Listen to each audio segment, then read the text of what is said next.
64 दिन हो गए आंदोलन का आगाज किए हुए। इतनी गर्मी में भी 64 था दिन और से ये आपने बारिश हो देखा रही होगा कि जेल भरो आंदोलन, 1 लाख से ज्यादा जवानों की रैली, आक्रोश रैली, फिर आपका राज्यपाल से मुलाकात। एक दिन 8 जून को जन सुनवाई नागौर में भी करके आया, राकेश बिश्नोई को न्याय दिलाया। चाहे फर्स्ट ग्रेड के एग्जाम हो, जो हमारे साथी कर रहे थे, और आपका RS मेंस के एग्जाम की तिथि बढ़ाने की बात हो, तो यहाँ 2 महीने से प्रदेश के नौजवानों की जो भी डिमांड है, चाहे संविदा कर्मियों की हो, चाहे और पे स्केल बढ़ाने की बात, या जो जो हमारे पास लोग आए, उन सब की आवाज, प्रदेश के तमाम नौजवानों की आवाज, खाली पद भरने की आवाज, हम 64 दिन से यहाँ शहीद स्मारक उठा। दुर्भाग्य इस बात का है कि सरकार सीरियस नहीं है। जिस दिन हम 1 लाख लोग आए थे, सरकार डरी और सरकार बोली कि हम बात करना चाहते हैं, हम करेंगे। उसके बाद पता ही नहीं सरकार कहाँ चली गई। बीच में हमारे भी आंदोलन आ गए थे SMS ऑफिस। तो सरकार को संवेदनशीलता दिखाते हुए आगे होकर इस मामले में बात करनी चाहिए, क्योंकि ये बीजेपी का वादा था कि SI भर्ती को हम रद्द करके 8 का पुनर्गठन करेंगे। अमित शाह के भाषण आप देख लीजिए, जिन्होंने भर्तियों के नाम बता बता के अमित शाह ने सारी बात यहाँ राजस्थान के अंदर जब आए तब उन्होंने करी। प्रधानमंत्री जी की बात सुन लो, प्रधानमंत्री ने कहा कि पाताल से भी पेपर माफिया को ढूंढ निकालूंगा। कहाँ 1.5 साल हो गए इन बातों को। PM से हमने टाइम मांगा है। मैं मैसेज था कि आपसे गृह मंत्री बात करेंगे, गृह मंत्री जी वापिस पूछा, तभी कोई हमारे पास समाचार आया नहीं। आज हमने रिमाइंडर प्रधानमंत्री जी को भेजा है समय लेने के लिए। अगर 1 तारीख से पहले समय मिल जाता है और हमें ठोस आश्वासन मिल जाता है तो अगला कदम हम बाद में उठाएंगे, और नहीं मिलता है और 1 तारीख को सरकार क्या जवाब देती है, क्या होता है, तो दिल्ली कूच हम निश्चित रूप से करेंगे। वो कूच बहुत बड़ा ऐतिहासिक कूच होगा। उसमें अग्निवीर सहित तमाम राज्यों के और देश के जो प्रमुख जवानों के मुद्दे हैं उसको भी हम सम्मिलित करेंगे। सर, आप ये कह रहे हैं कि आप लोग 64 दिन से और सरकार की तरफ से आप लोगों से वार्ता करने की, या हाँ, कोई ये बच्चे यहाँ बारिश में बैठे हुए हैं, धूप में बैठे भीग हुए रहे हैं, हैं बारिश में। सरकार संवेदनहीन बनी हुई है? पूरी संवेदनहीन सरकार। भजन लाल जी मौज कर रहे हैं, उनके मंत्री मौज कर रहे हैं, और हम सड़क पर पड़े हुए हैं। ये स्थिति है राजस्थान के जवानों की। वो कह रहे हैं अमृतकाल चल रहा है। अभी दिख रहा है अमृतकाल यही तो चल रहे हैं बेटा, यही तो अमृतकाल इश्यू कह रहे हैं वो लोग।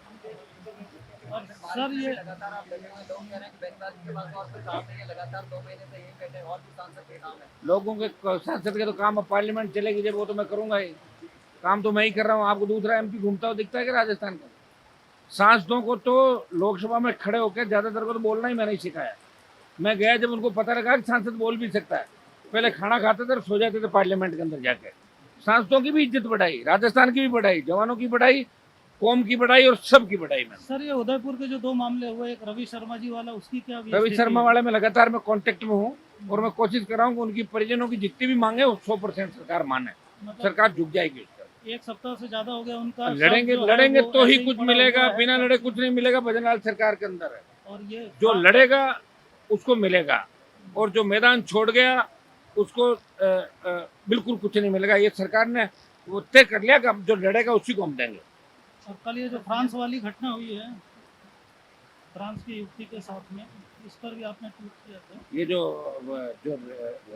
उदयपुर के अंदर रेप वाली घटना, पकड़ लिया ना उसको, पकड़ लिया ना मुलजिम, तो पकड़ लिया जब, अब क्या है, तो लटका उसको फांसी पे। सर, अशोक गहलोत ने बयान दिया था कि भजनलाल शर्मा को CM पद से हटाने की साजिशें चल रही है, उसको लेकर ये अशोक गहलोत का बयान मुझे इस नज़र से सही नजर आ रहा है, क्योंकि हमारे पास भी फीडबैक है कि भजनलाल जी को हटाया जाए। पूरी भारतीय जनता पार्टी के वरिष्ठ नेता सब एक हो गए, इनको पचा नहीं पा रहे हैं, क्योंकि इनकी हरकतें ऐसी है कि ये मेच्योरिटी से काम नहीं कर रहे हैं। इनको अधिकारी चलाते हैं, दिन में कुछ कहते हैं, दोपहर कुछ और शाम को बदल जाते हैं।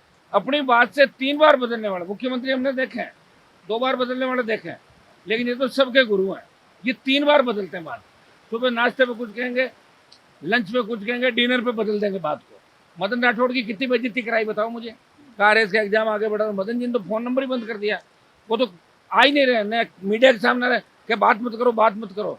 भजनलाल जी ने जो अपमान करवाया 2 उप मुख्यमंत्रियों का, 40 विधायकों का, एक मंत्री जो आपके सरकार के अंदर छापे मार रहे हैं, उन्होंने तो 2000 बच्चों को इकट्ठा करके कहा तुम्हें भजनलाल जी का नाश्ता कराने ले जाता हूँ, उसका पार्क में बिठा दिया, और आज तक नहीं मिले, आज तक।